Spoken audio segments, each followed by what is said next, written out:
حضور اقدس صلی اللہ علیہ وسلم کا مجمع کے سامنے دعوت کو پیش فرمانا۔ حضرت ابن عباس رضی اللہ تعالیٰ عنہ فرماتے ہیں کہ جب اللہ تعالیٰ نے یہ آیت نازل فرمائی وَأَنذِرْ عَشِيرَتَكَ الْأَقْرَبِينَ، جس کا ترجمہ یہ ہے اور ڈر سنا دے اپنے قریب کے رشتہ داروں کو، تو حضور اقدس صلی اللہ علیہ وسلم باہر تشریف لائے اور مروہ پہاڑی پر چڑھ گئے، اور آپ نے پکار کر کہا اے آل فہر، تو قریش آپ کے پاس آ گئے۔ ابو لہب بن عبد المطلب نے کہا یہ فہر قبیلہ آپ کے پاس حاضر ہے، لہذا فرمائیں کیا کہنا چاہتے ہیں۔ آپ نے فرمایا اے آل غالب، تو فہر کی اولاد میں سے بنو محارب اور بنو حارث واپس چلے گئے۔ آپ نے فرمایا اے آل لوئی بن غالب، تو بنو تیم الادرم بن غالب واپس چلے گئے۔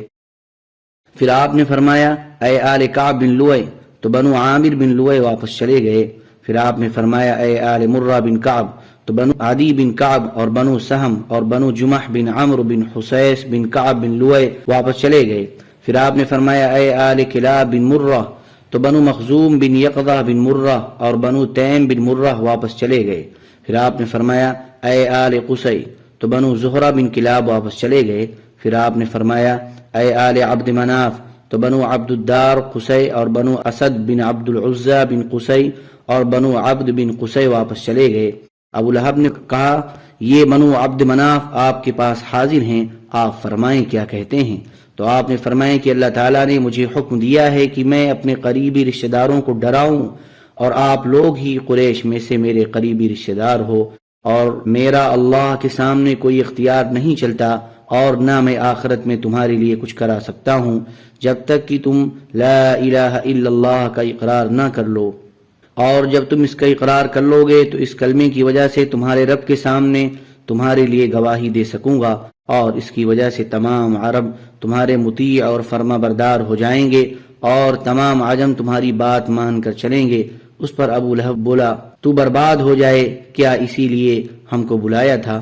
اس پر اللہ تعالیٰ نے تبت ید ابی لہب وتب سورت نازل فرمائی کہ ابو لہب کے دونوں ہاتھ ٹوٹ گئے، یعنی اس کے ہاتھ برباد ہو گئے۔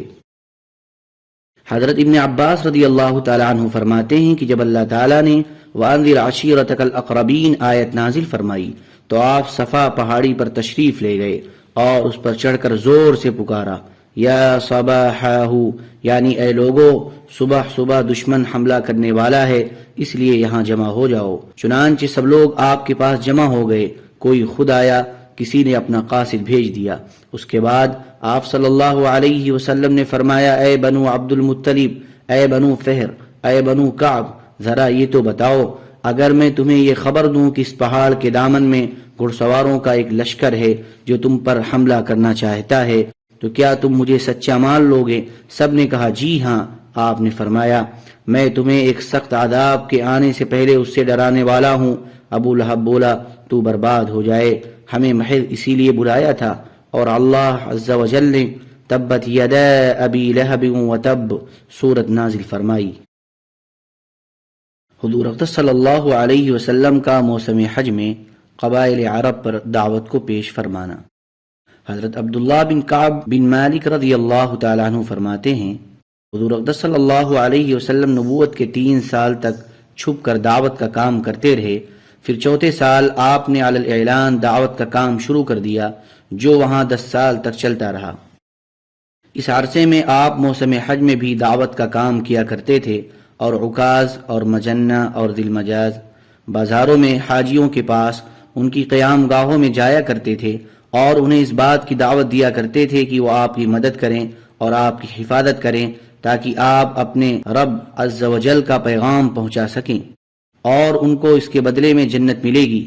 لیکن آپ اپنی مدد کے لیے کسی کو بھی تیار نہ پاتے، حتیٰ کہ آپ ایک ایک قبیلہ کے بارے میں اور اس کی قیام گاہ کے بارے میں پوچھتے تھے، اور ہر قبیلہ کے پاس جاتے، اور اس طرح چلتے چلتے آپ بنی عامر بن صعصع کے پاس پہنچے۔ آپ کو کبھی کسی طرح سے اتنی اذیت نہیں پہنچی جتنی ان کی طرف سے پہنچی، یہاں تک کہ جب آپ ان کے پاس سے واپس چلے تو آپ کو پیچھے سے پتھر مار رہے تھے۔ پھر آپ بنو محارب بن خصفہ کے پاس تشریف لے گئے۔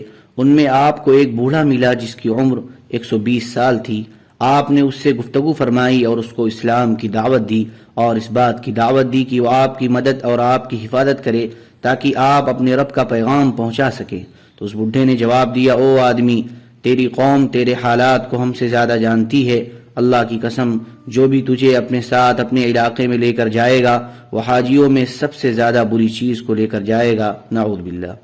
اپنے آپ کو ہم سے دور رکھو، یہاں سے چلے جاؤ۔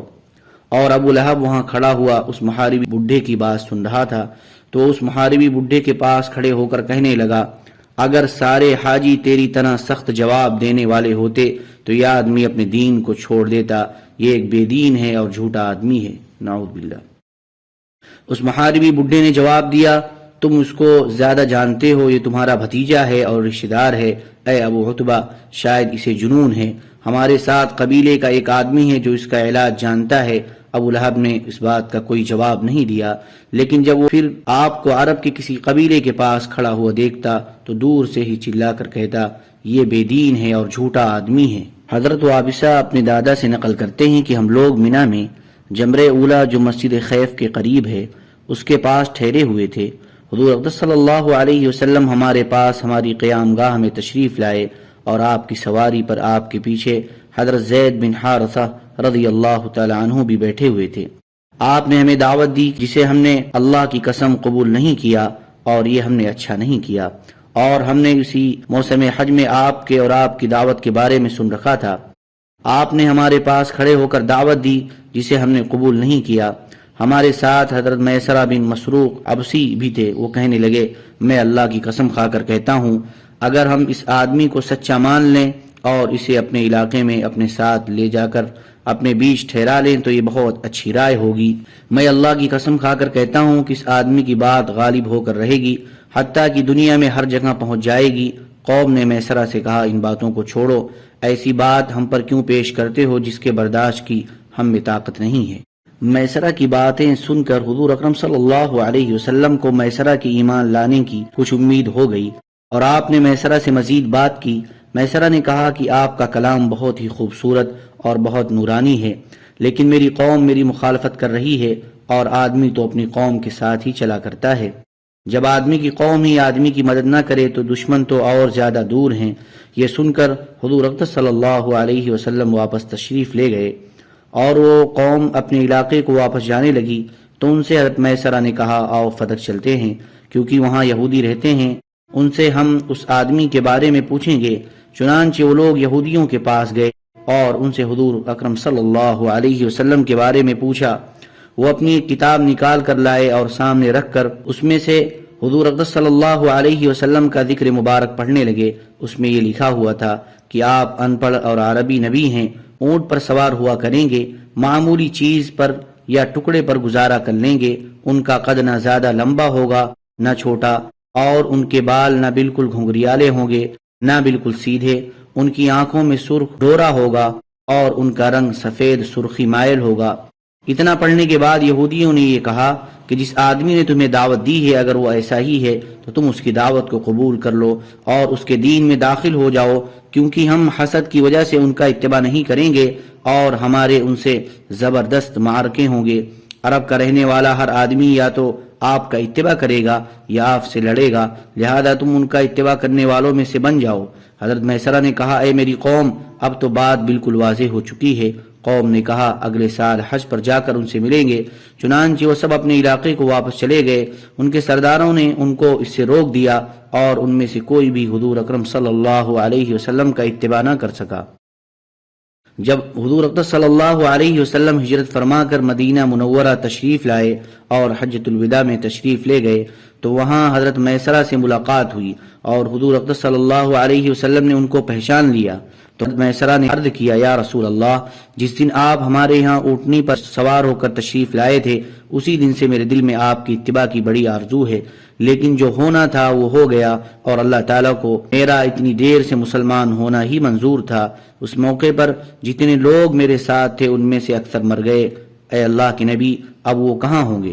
حضور اقدس صلی اللہ علیہ وسلم نے فرمایا، جو بھی اسلام کے علاوہ کسی اور دین پر مرا ہے وہ اب دوزخ میں ہے۔ حضرت میسرہ نے کہا، الحمدللہ، تمام تعریفیں اس اللہ کے لیے ہے جس نے مجھے بچا لیا، اور حضرت میسرہ رضی اللہ تعالی عنہ مسلمان ہو گئے اور اچھے مسلمان بن کر زندگی گزار دی، اور حضرت ابو بکر رضی اللہ تعالی عنہ کے ہاں ان کا بڑا درجہ تھا۔